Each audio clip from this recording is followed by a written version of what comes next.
kill somebody? Probably not. At least not seriously.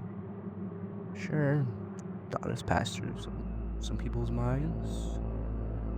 But what about the people that cross the line, take that leap, and kill again and again?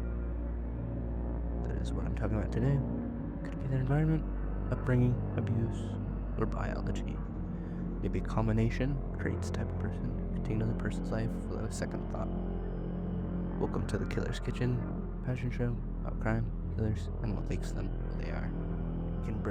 Before we can break down what makes a killer, let's define what one actually is. The FBI defines serial killer as two or more killings in separate events, with periods in between. Sets them apart from mass murderers who kill multiple people in one event, often in a frenzy, then ends their life. But even with that definition, society tends to blur the lines. Like Charles Manson, he may have never killed anyone himself, but we can still call him a serial killer because he orchestrated the murders. On the other hand, you have Richard Kolinsky, the Iceman. He killed dozens as a mob hitman, but isn't officially labeled a serial killer because his crimes were part of an organized group, not driven by own compulsions. The key difference: serial killers kill to satisfy need. Like one needs to eat, killers need to murder. One of the biggest red flags tied to serial killers is antisocial personality disorder, or ASPD. Now, you've probably heard someone jokingly call themselves antisocial. Maybe you've done it yourself, but it isn't about being introverted or small talk. According to the DSM-5, it is classified and marked as disregard for laws, social norms, deceitfulness, impulsivity, aggressiveness, recklessness, irresponsibility, and a lack of remorse. He diagnosed someone else to show these behaviors consistently since the age of 15, with signs of conduct disorder even earlier. It's estimated to be between 1.6 and 3.6% of adults have this condition, three times as common in men. Studies show ASPD is extremely common in criminals, especially serial killers. In one study, 87% of female offenders, 83% of male offenders had at least one personality disorder at the time of their crimes. Guys like Ted Bundy and Jeffrey Dahmer fit this mold perfectly. Terminally outside, manipulative, yet close doors. Completely incapable of feeling empathy for their victims. But anti-personality disorder doesn't explain every killer. There's another word you've probably heard tossed around: psychopath. Psychopath and sociopath both fall under the anti-personality disorder umbrella, but they're not the same thing. Psychopaths are cold, calculating, and methodical. They plan everything down to the last detail. Think the co-ed killer, Edmund Kemper, 145 IQ, and follow the same pattern every single time. Murder, rape, dismember, dispose. Disposed everybody in the same spot. Dismembered them all in the same way. While sociopaths, on the other hand, are impulsive, erratic, and driven by emotion. They lash out without much planning, like the Night Stalker, Richard Ramirez. Broken in people's homes, very chaotic, or sexually driven crimes. The common thread between any kind of serial killer is they leave behind a signature, a calling card that ties all their crimes together. One of the most talked about factors in serial killers is childhood abuse. Physical, emotional, or sexual abuse is one of the few things almost all serial killers have in common.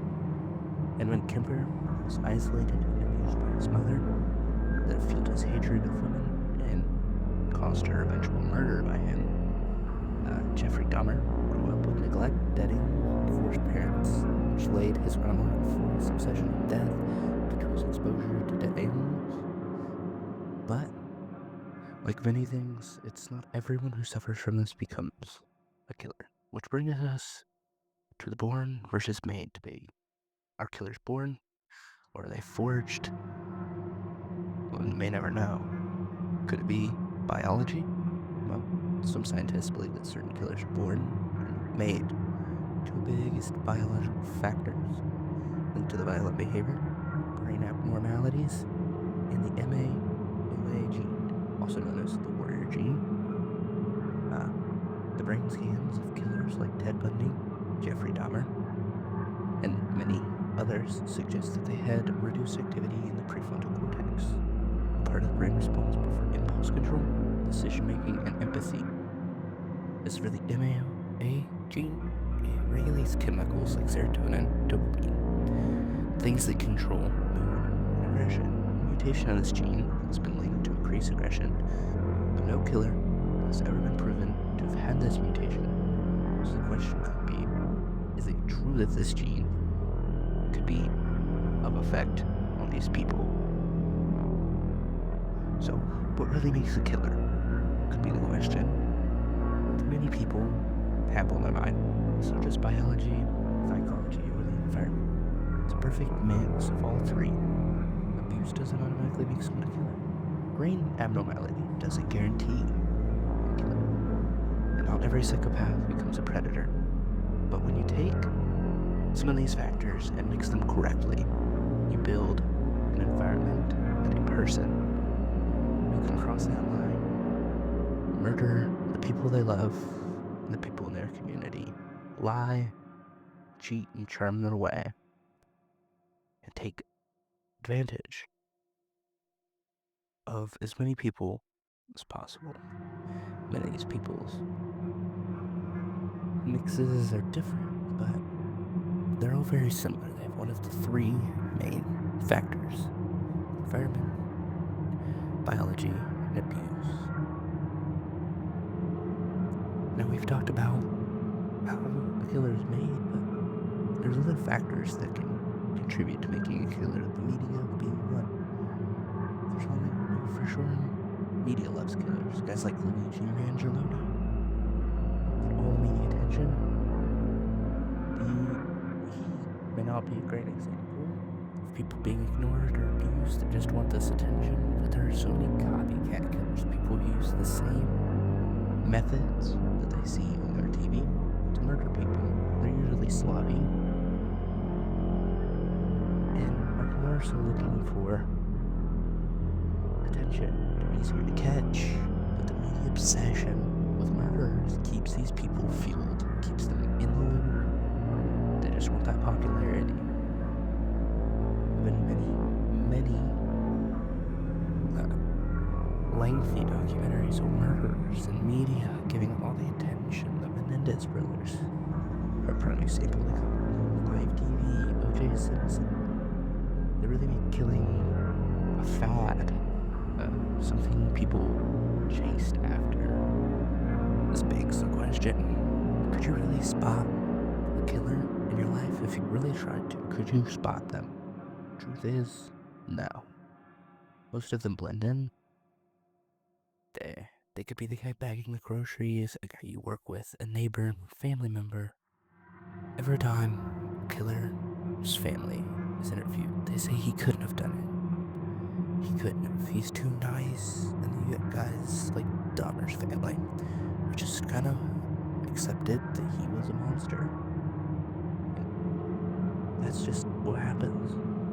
Whether they're born, made, or somewhere in between, one thing is clear: they're willing to take that step across the line. They're some of the most dangerous and fascinating people there are. That brings me to the end of the show, making you wonder what could be next. Well, that's just the surface of what could make a killer. If you want to hear more about famous cases, psychological deep dives, or maybe even your favorite killer, let me know in the comments, like, subscribe, and I'll see you next time, right here in the Killer Kitchen.